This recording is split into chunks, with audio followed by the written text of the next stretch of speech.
ओम नमस्कार मिठुन आर्य सैनिक चैनेले आपनादेरके आमार स्वागत। इतिमध्ये आमी पूर्वे एकटी भिडियो आपलोड करेछिलाम। सेई भिडियोटी छिलो केन पिता दशरथ श्री रामचंद्र के 12 बछर बनबास दिएछिलेन एबं भिडियोटीते आमी बोलेछिलाम जे 12 बछर बनबासेर कथा। तो एटी 12 बछर बनबास हबे ना, एटी 14 बछर बनबास हबे।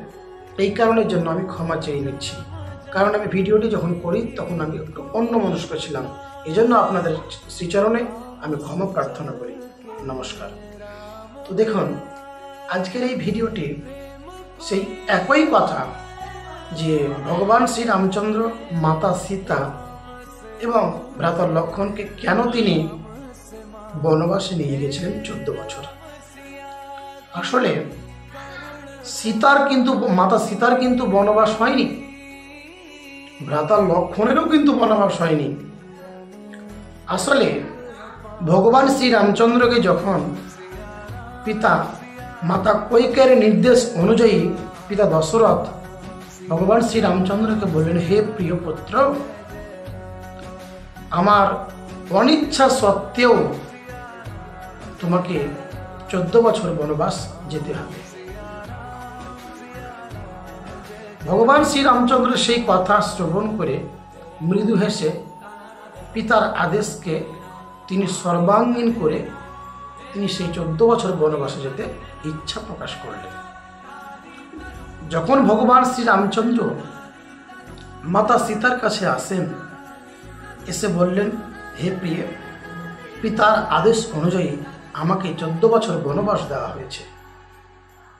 तखन माता सीता बोललेन जे गृहे स्वामी थाकबे ना सेई गृह हय श्मशान सम। तो हे आमार प्रिय स्वामी, आमी चाই तुमी जदि बनबासेও थाको और आमी जदि तोमार संगे थाकी ताहले सेई बनबासटाও आमार स्वर्गतुल्य हबे। ताहले शुनुन आजकेर जगतबासी, हे नारीकुल, माता सीतार मुख थेके शुनुन जे जेखाने स्वामी थाकबे सेई जायगाटा हय, स्वामी स्त्री थाकबे जेखाने सेई जायगाटा हय स्वर्गसम।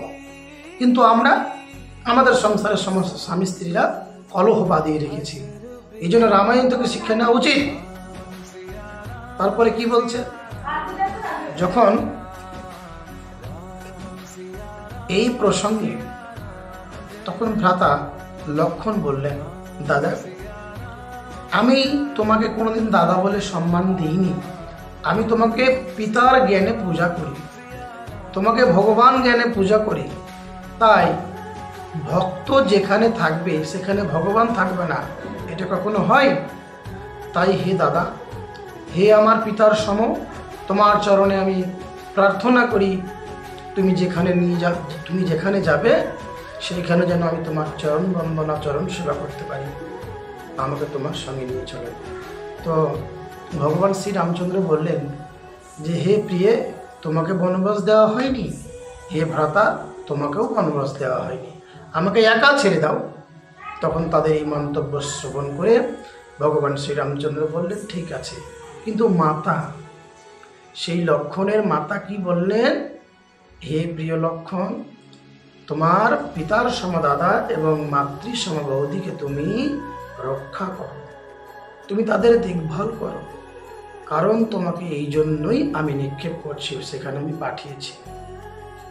এই কথা বলার পর তারা বনবাসে গেলেন। 14 বছর বনবাস জীবন কাটাচ্ছেন।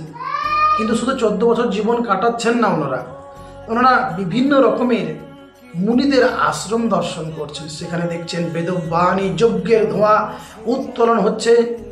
আমি আগেই বলেছি, পবিত্র বেদ বলছেন যে যেখানে যজ্ঞ ভগবানের বেদবাণী প্রচার হয় সেই জায়গাটা হয় মহাপবিত্র। তো আজকের এই ভিডিওটি পর্যন্তই। যদি ভালো লাগে থাকে তো আপনাদেরকে নমস্কার এবং প্রণাম।